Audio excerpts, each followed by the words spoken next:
markazi tí ó bá pọ́n àdàbí lé àdàbíyà tí ó bá pọ́n markazi lé tí wọ́n ń sẹ́nu yatayata kò ní déyàn láyé.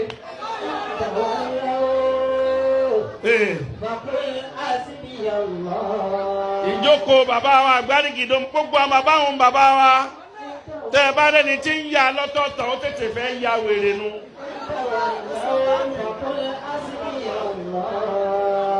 àtàdàbí àti markazi àti àlàbùhàjì àti àgbárígidó mọ́ bọ́n bá ń yà wọ́n ọ́ ya wèrè báwọn. bàbá wa yára wá sọwọ́ báyìí sí bàbá.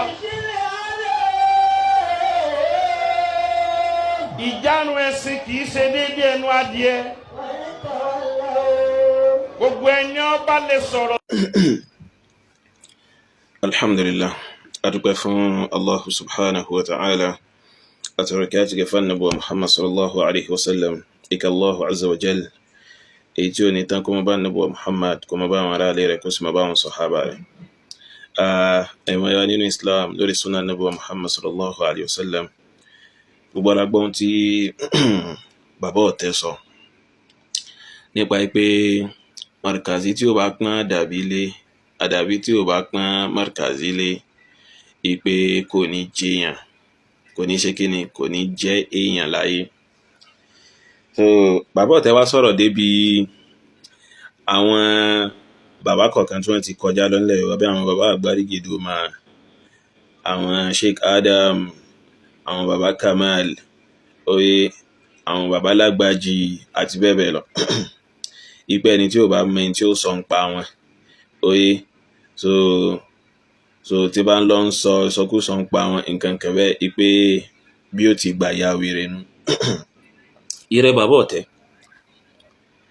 ibo létí rẹ wà nígbà tí òun gbọ́ pé wọ́n ní Habibu bu àwọn sàhábà nàbì. Ǹjẹ́ ó jáde tó bá tiẹ̀ ní sọ̀rọ̀ ọ̀rọ̀ jákujàku tó sọ lórí ọ̀rọ̀ markazi àti àdàbí tó bá tiẹ̀ ní sọ̀rọ̀ ọ̀rọ̀ yìí lórí èyí aláìmọ̀ èyí tó kàn aláìmọ̀kànmọ̀kàn ọ̀dákànmà oye tí ń ṣe Habibullahi Adam so ǹjẹ́ ó tiẹ̀ sọ nǹkan kan lórí pé wọ́n lẹ́ni yìí ń bú sàhábà nàbì hatta tó fi wá bá débi ọ̀rọ̀ àwọn ànábì ọ̀rọ̀ àwọn òjíṣẹ́ Allahu azza wa jal ǹjẹ́ ó wí nǹkan kan ó sọ nǹkan kan so kàkà tó fi sọ nǹkan kan tí ó mọ̀ dàbí àtakò against ẹni yìí so ṣebí ní ṣe ló mọ̀ tún yìn láwọn ìjókòó rédèrèdè kọ̀ọ̀kan tẹ́ bá ti ń jókòó tó bá rò pé bóyá ẹ̀ ti ń sọ nǹkan kan tó bá làkàì mu ó mọ̀ tún yìn láwọn ìjókòó kọ̀ọ̀kan tẹ́ bá ti pàdé ni àbí tẹ́ bá ti pàdé ara yín oye so àmọ́ lórí ọ̀rọ̀ yìí pé markazi àti àdàbí nìsín òun ló wá gbé adúró ìpè yìí ló wá gbé lílẹ̀ báyìí ó mà ṣe fẹ́yàn ní fídíò yìí ọ̀nà yín jìngàn wallahi ọ̀nà yín jìngàn so markazi tí ò bá pọ́n àdàbí tí ò bá pọ́n markazi lé kò ní jẹyàn láti bú síbò ẹ̀rí dà so markazi tí ò bá pọ́n àdàbí lé wo ó lè sórí ire dáadáa gan kéyì ó lè sórí ire ayatal kiyama gan wallahi má dá wọn lóhun má dá èdè tẹ́lẹ̀ yìí sọ lóhun so markazi àti àdàbí kí ló wá wà ń bẹ̀ so markazi àti àdàbí tí markazi bá bàjẹ́ ẹ̀sán lọ́bẹ̀ ẹ̀dà ó lè má bàjẹ́ oye so àmọ́ wallahi tẹ́sán lọ́bẹ̀ ẹ̀dà bá bàjẹ́ látara ẹ̀yà burú tí èyí aláìmọ̀kan Habibu yún fún káàkiri so kò lè dá fún markazi òdodo bẹ̀ẹ̀nu so àwọn èéfi sábẹ́ ahọ́n sọ so àwọn lẹ́nìkan táwọn wò pé kọwa ká mọ́ sọ̀rọ̀ so tí ẹ̀sán lọ́bẹ̀ ẹ̀dà bá bàjẹ́ wallahi tí markazi ó ta tí markazi ò lè dá lápẹ́ tí Islam bá bàjẹ́ bó tẹ̀yà sú pé kò ní bàjẹ́ lákọ̀ọ́ sí Islam bá bàjẹ́ tí àdàbíyà yóò ṣe kí ni yóò ta so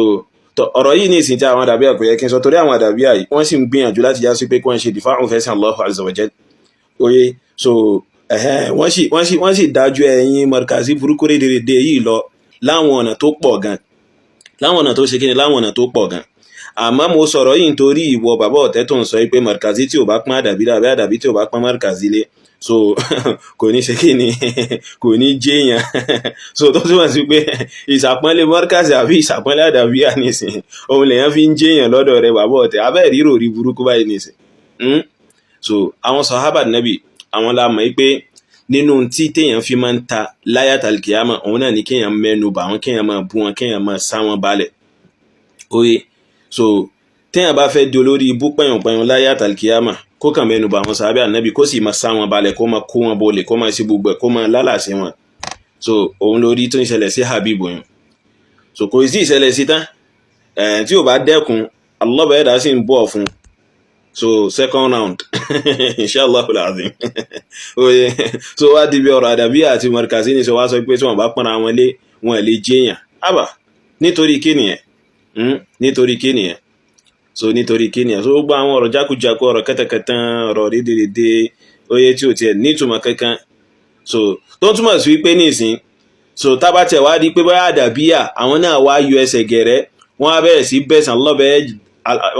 bẹ̀sán lọ́bẹ̀ ẹ̀dá jẹ́ lójú méjèèjì, bó tẹ̀já sí pé ó láwọn kankan tí wọ́n ṣe tó yá sí pé ó tako ẹ̀sán lọ́bẹ̀ ẹ̀dá náà. So káwá sọ pé wọ́n wá bẹ̀rẹ̀ sí tako ẹ̀sán lọ́bẹ̀ ẹ̀dá lójú méjèèjì bí Habibu àtàwọn ọmọlẹ́yìn rẹ̀ ní Markazi ṣe ń ṣe. So ìtumọ̀ ní pé irú àwọn Markazi ní ìsìn kó ń gbẹnu dákẹ́ kó máa wo àwọn Adabiya. So Adabiya náà káwọn náà gbẹnu dákẹ́ kó máa wo àwọn Markazi dédé táwọn náà ṣe kíni, táwọn náà ń dẹ̀sán lọ́bẹ̀ ẹ̀dá rú ni àbí tó ń sọkọ́nù káì lọ́bẹ̀ ẹ̀dá yóò fẹ́ràn mẹ́yìn kíní yìí.